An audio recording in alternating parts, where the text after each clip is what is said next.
UK inflation has hit a 40-year high at 9%. The figures just released account for the 12 months to April this year and show the impact of higher energy bills in particular, hitting millions of households. Inflation is up from 7% in March, 7 to 9% in no time.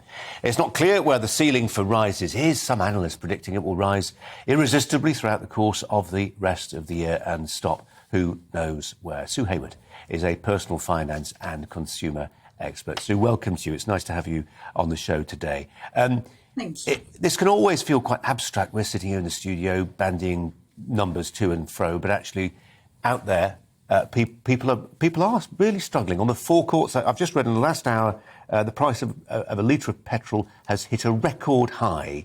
You know, when every time people fill up now, it's hurting. Absolutely. And let's not forget that on top of the inflation, obviously we're hearing about the figures, 9% is a horrific amount. But of course, this is almost like a triple whammy. This is on top of the existing national insurance increases. We've had the income tax, personal allowances frozen. If you're reliant on the state pension, of course, you wave goodbye to the triple lock, which meant you got a much smaller increase in your state pension. So there's been a whole lot of cutbacks and ways in which our household budgets have been stripped down, as well as obviously the whammy now of inflation creeping up, and in fact in this case jumping up, a huge amount. So it's very much a case that for a lot of people, they may have stripped down their budgets as much as they can. They may have cut out, all their memberships and subscriptions and all those kind of things, which are the obvious things to cut out if you're struggling. But you get to a point where you have cut out everything and you need to have your food and your energy, pay your rent or your mortgage and council tax. And where do you go then is the question, really.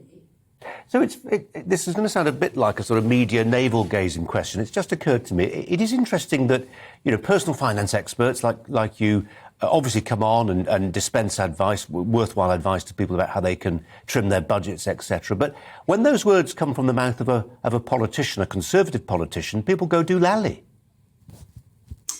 Well, this is it, and it's just really, really hard at the moment for a lot of people because all the usual money-saving tips that, you would suggest and things, people are either doing, they've done, or they're just not really going to touch the sides. I mean, one thing, to be honest, that I would like to see the government do in terms of a way that I think it will temporarily alleviate the pressure on a lot of households is, back in the pandemic, they put pressure on the lenders to offer the mortgage payment holidays. That was obviously led by the coronavirus pandemic. But right now, while it isn't going to put money in people's pockets that they can keep, but I think it would, if they were to introduce this and ask the lenders to do this for 3 to 6 months, it would just alleviate that pressure that is building up on so many households. Yes, of course, they would have to remake or repay the money further down the line. Yes, of course, the interest will build up. We're not talking about free cash, but in terms of something that they could do, because I think a lot of people are very reticent to go to their lenders and say, look, can I have a mortgage payment holiday, which you could still do if you have a good track record with your payment. While you can't still get one under the coronavirus scheme, they may be able to give you a mortgage payment holiday or agree terms on a one-to-one or an individual basis. If this was kind of part of a national scheme, or the government said, look, let's reintroduce this, I think it would certainly help alleviate the financial pressure on a lot of households. Sue Hayward, appreciate your time. Thanks very much indeed. Christine Hamilton's alongside me through the course of the next hour and a half or thereabouts. Times front page this morning, Christine. Well-informed speculation, I would suggest to you, indicating that come the autumn there will be an emergency budget and there will be tax cuts. Well, I hope so.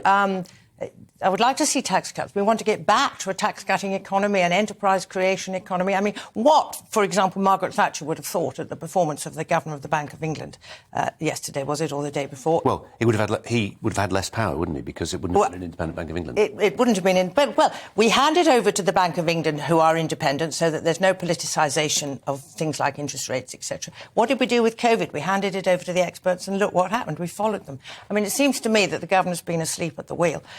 So, I mean, I think there probably will be a budget, yes. Would you have a windfall tax? Well, it's half of me says yes, of course, but then it would be a very dangerous precedent. I understand why people want a windfall tax. Of course, they see these oil and gas companies making a fortune.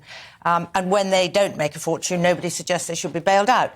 But They are perhaps the most egregious example, but why just them? I mean, some grain farmers are going to make a lot of money because of the... Well, Yeah, you know, they're not the only they will ones. say, I do what I can to stick up for farmers. The farmers, of course, they've got huge increases in their input prices that was yes, just a stupid example, maybe. No, it's a but good, they are example. not the only ones, and I think it would set a very dangerous precedent that it's a retrospective tax, and if we get a reputation worldwide for retrospective taxation, what company is going to want to come here? Yeah, absolutely. So short-term gain, but long-term jeopardy, I would have thought, for Christine, that one. for now, thanks very much indeed.